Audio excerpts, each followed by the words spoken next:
Hello students, आज की class में हम डिस्कस करेंगे कॉन्सेप्ट ऑफ सिमिलरिटी के बारे में। चैप्टर 6 एनसीईआरटी ट्रायंगल्स चैप्टर में से। तो सिमिलरिटी का कॉन्सेप्ट समझते हैं पहले। सिमिलरिटी क्या होती है? Similar triangles last year 9th class में आपने पढ़ा था कॉन्वेंट ट्रायंगल्स के बारे में। तो कॉन्वेंट का मतलब क्या होता है?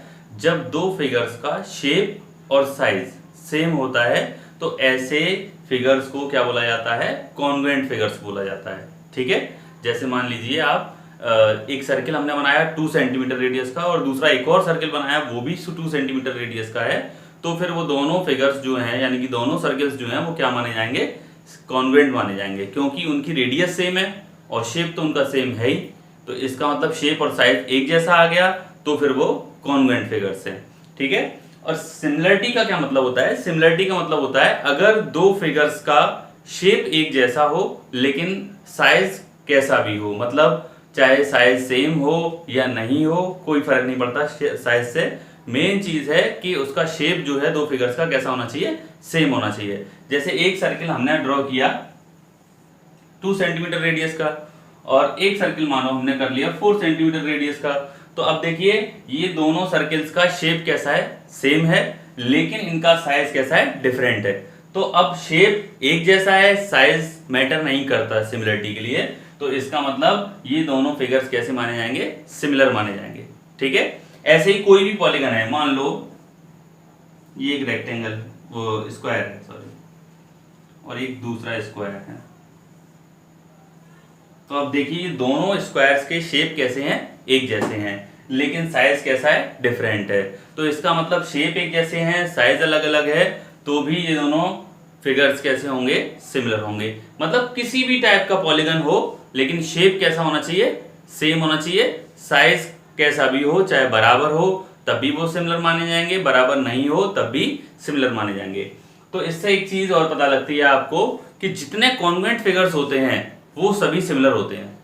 जितने कॉन्वेंट फिगर्स हैं वो सब सिमिलर होते हैं। अगर मैं एक सर्किल और बना दूं, ये भी 2 सेंटीमीटर का है और ये भी अगर 2 सेंटीमीटर का है और ये जैसे 4 सेंटीमीटर, इसकी रेडियाई 2,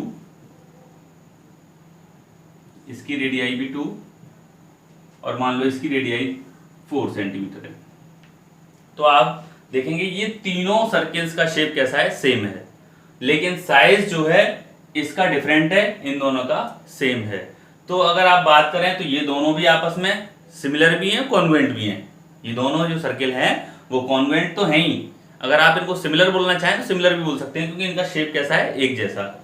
ये दोनों फिगर्स जो हैं बाद वाले या इसको और इसको देखेंगे तो ये जो सर्किल्स हैं वो सिमिलर तो हैं लेकिन कॉन्वेंट नहीं है, क्योंकि इनका शेप एक जैसा है लेकिन साइज डिफरेंट है। तो इसका मतलब ये दोनों कैसे होंगे? सिमिलर होंगे लेकिन कॉन्वेंट नहीं होंगे। ठीक। अब देखिए, अब आगे हम डिस्कस करेंगे सिमिलरिटी ऑफ ट्रायंगल्स के बारे में। ठीक।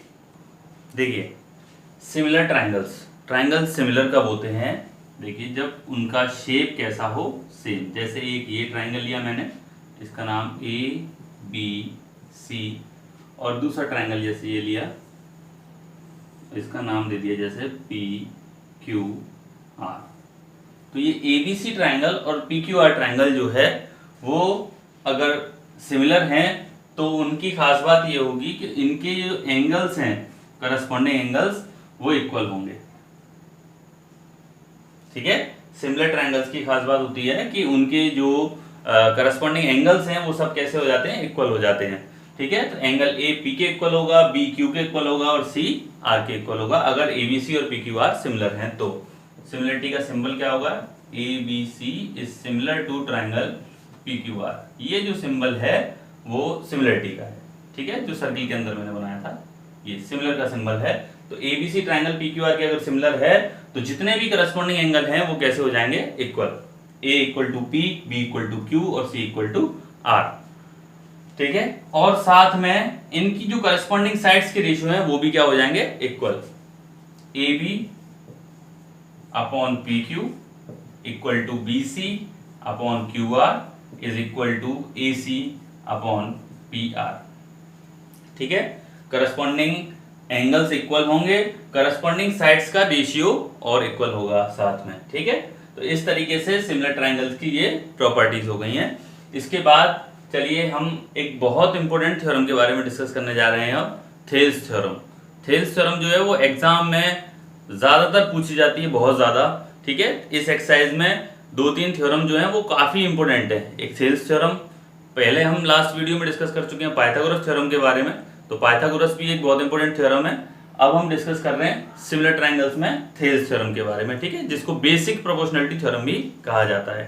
ठीक है, चलिए देखिए, ये थेल्स थ्योरम या फिर दूसरा नाम है इसका बेसिक प्रोपोर्शनलिटी थ्योरम।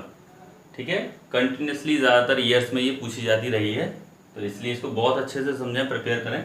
सबसे पहले स्टेटमेंट समझते हैं। स्टेटमेंट क्या है? If a line is drawn parallel to one side of a triangle intersecting the other two sides, then it divides the two sides in the same ratio. अगर एक line parallel draw की जाती है किसी एक side के triangle के, जैसे एक ट्राइंगल, ठीक है, इसकी किसी भी एक साइड के पैरेलल लाइन अगर हम ड्रॉ करते हैं, तो ये एबीसी ट्राइंगल है, तो हमने जैसे बीसी के पैरेलल लाइन ड्रॉ कर ली यहां पर डीई। ठीक है, इंटरसेक्टिंग अदर टू साइड्स, जो ट्राइंगल की बची हुई दो साइडों को इंटरसेक्ट कर रही है, जैसे ये डी पे इंटरसेक्ट कर रही है, इधर ई पर इंटरसेक्ट कर रही है, then it divides the two sides in the same ratio. तो जो दो साइड्स हैं वो सेम रेशियो में डिवाइड हो जाएंगी, यानी कि AD upon DB equal to AE upon EC। ये आपको प्रूव करके लाना है। ठीक है, स्टेटमेंट समझ में आ गया, ये इसका फिगर हो गया। ठीक है, अब सबसे पहले लिखेंगे गिवन, क्या दिया हुआ है आपको क्वेश्चन में।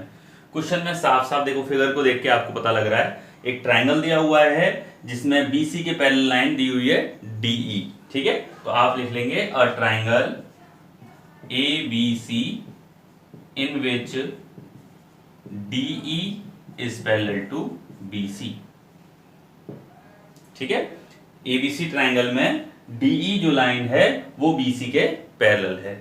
ठीक है, इसके बाद टू प्रूव, आपको प्रूव क्या करना है। अब यहां पर हमको क्या प्रूव करके लेके आना है कि जो रेशियो है अदर टू साइड्स का वो कैसा है, इक्वल, यानी कि AD upon DB equal to AE upon EC। AD upon DB equal to AE upon EC, ये आपको प्रूव करके लेके आना है। ठीक है, नेक्स्ट हेडिंग होगी कंस्ट्रक्शन। कंस्ट्रक्शन में क्या करना होता है हमें, यहां D से एक एल्टीट्यूड डाला जाएगा AC पर, तो हमने एक एल्टीट्यूड डाल दिया D पॉइंट से AC के ऊपर। ठीक है, और एक एल्टीट्यूड सेम E पॉइंट से इस AB के ऊपर डाल देंगे। ठीक है, तो एक एल्टीट्यूड डाल दिया हमने यहाँ AB के ऊपर, एक एल्टीट्यूड डाला E पॉइंट से, जैसे इसको हमने नाम दे दिया DM और इसको नाम दे दिया EN। और साथ में कंस्ट्रक्शन करनी पड़ेगी, B से E को ज्वाइन करेंगे और D से C को ज्वाइन कर देंगे। ठीक है, इतना करने के बाद इस कंस्ट्रक्शन को जो हमने किया है उसको लिख लेंगे यहाँ पर कि हमने क्या क्या किया था। ठीक है, तो हमने क्या किया है, यहाँ पर D से परपेंडिकुलर डाला था AC पर, draw DM perpendicular to AC and EN perpendicular to AB। ठीक है, DM परपेंडिकुलर डाला AC पर, EN परपेंडिकुलर डाला AB पर। ठीक है, और क्या किया है, ज्वाइन BE को ज्वाइन किया है, B से E को, एंड C से किसको किया है, D को, CD, join B to E and C to D। ठीक है, इस तरीके से आपका statement given to prove construction. इसके बाद क्या करना है आपको, प्रूफ इसका। तो पहले इसको नोट कर लीजिए, आपकी समझ में आ गया होगा इतना। ठीक है, किसी को कोई डाउट हो तो आप कमेंट बॉक्स में कमेंट देके पूछ सकते हैं, तो आप इसको नोट करिए, फिर मैं इसका प्रूफ बताता हूं आपको। ठीक है, चलिए देखते हैं इसका प्रूफ क्या होगा। अब देखिए, आपको रेशियो लाना था AD और DB का, तो सबसे पहले देखिए ADE ट्राइंगल के अंदर AD बेस पर परपेंडिकुलर क्या है, EN है। अगर AD को आप बेस मानते हैं तो उसका करस्पॉन्डिंग एल्टीट्यूड क्या होगा, EN। तो अगर एरिया ऑफ ADE निकालें, area of triangle ADE 1/2 base into height. तो 1/2 बेस अगर AD लेते हैं तो उसका करस्पॉन्डिंग एल्टीट्यूड क्या हो जाएगा, EN, फर्स्ट इक्वेशन। ठीक है। इसी तरीके से अगर आप एरिया ऑफ ट्राइंगल BDE निकालते हैं, BDE, तो वो कितना होगा 1/2 वही बेस इंटू हाइट। तो अगर BD बेस के अकॉर्डिंग देखें तो इसका एल्टीट्यूड करस्पॉन्डिंग EN होगा। देखिए यहां एक चीज समझ लीजिए, जैसे ये एक ऑब्ट्यूज एंगल ट्राइंगल है, अगर आपको BC पर एल्टीट्यूड डालना है तो अंदर नहीं डाला जाएगा वो, बल्कि क्या होगा, BC को पीछे प्रोड्यूस करना पड़ेगा और यहां से एल्टीट्यूड डाला जाएगा। तो अगर इसका एरिया निकालें तो 1/2 बेस क्या है, BC, और इसका करस्पॉन्डिंग एल्टीट्यूड क्या होगा, AM। ठीक है, BC और एल्टीट्यूड क्या हुआ, AM। सेम यहां पर हम अप्लाई करेंगे इस चीज को। देखो BDE ट्राइंगल में अगर BD बेस लेते हैं आप तो इसका करस्पॉन्डिंग एल्टीट्यूड क्या होगा, वही EN होगा। तो BD इंटू EN, इसको दे दिया आपने इक्वेशन सेकंड। समझ में आया ना क्या किया गया? इसके अकॉर्डिंग मैंने बताया आपको, बेस अगर ये है BC तो करस्पॉन्डिंग एल्टीट्यूड बाहर होगा, यहाँ एल्टीट्यूड सेम यहां पर है। BD अगर बेस लेंगे तो करस्पॉन्डिंग एल्टीट्यूड क्या होगा, EN होगा। ठीक है, क्लियर? आगे चलते हैं। देखिए अब इसी तरीके से आप देखिए, पहले इसका रेशियो निकाल लीजिए। ठीक है, तो अगर आप रेशियो निकालेंगे तो फर्स्ट में सेकंड का डिवाइड लगा दिया तो क्या आएगा, area of triangle ADE upon area of triangle BDE equal to 1/2 AD into EN, यानी कि मैंने फर्स्ट इक्वेशन में सेकंड का डिवाइड लगा दिया। 1/2 से 1/2 कैंसिल, EN से EN कैंसिल, क्या आ गया, AD अपॉन BD। ठीक है ना। अब इसको इक्वेशन नंबर थर्ड दे दीजिए।